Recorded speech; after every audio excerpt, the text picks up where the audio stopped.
ចេញទៅលេងខាងក្រៅបងប្អូនចង់ទៅជាមួយបងអត់ថ្ងៃនេះបងមានបេសកកម្មពិសេសមួយគឺបងទៅស្វែងរកសត្វស្លាបទូចៗបងប្អូនចង់ទៅជាមួយបងអត់អូខេអញ្ចឹងបើចង់ទៅ let's go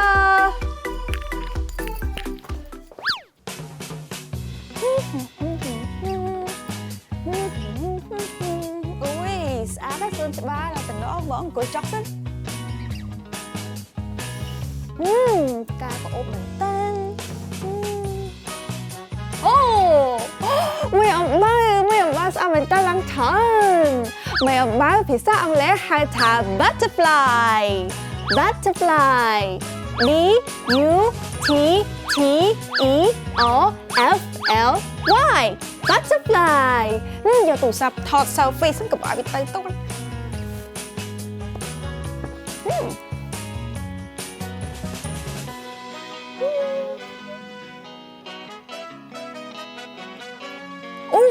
អូយហើយមានខ្មុំមកទៀតបងប្អូនខ្មុំមកឡើងច្រើន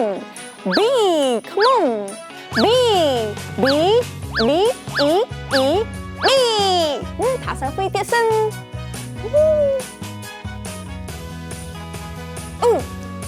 អូយតិចទៀត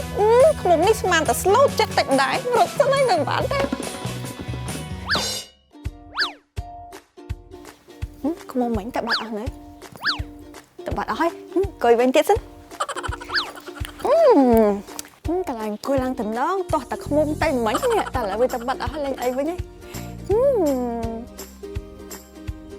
ចាំមើលសិនតើមានសត្វអីទៀតអត់អូបងប្អូនមើលខាងនោះអេបងប្អូនដឹងថាកាតុងរុយភាសាអង់គ្លេសហៅថាម៉េចគឺហៅថា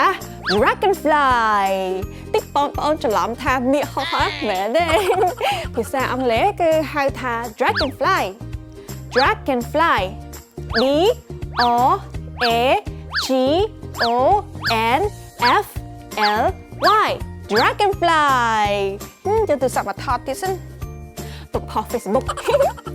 អូយខ្ជិលដល់ហើយ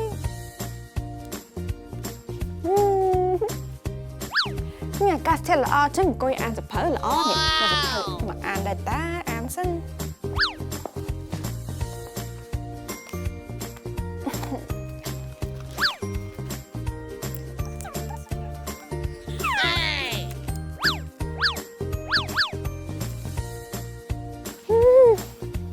អានសភៅ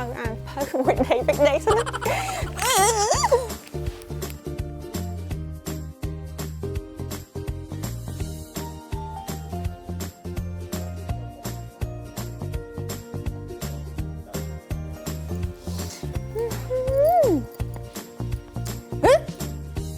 ផ្លែសោះយកបាត់ហើយឡើងចឹង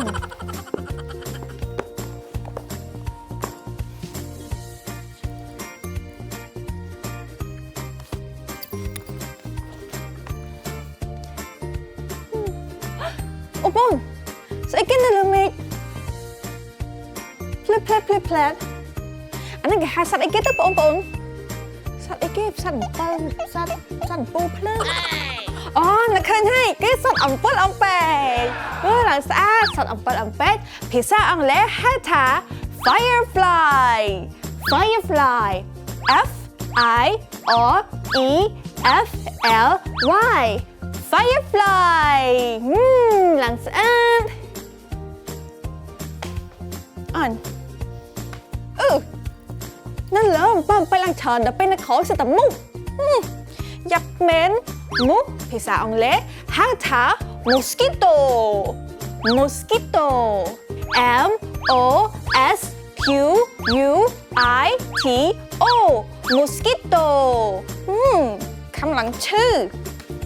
អូយនៅបានទេទៅសិនណាបងប្អូនបាយបាយ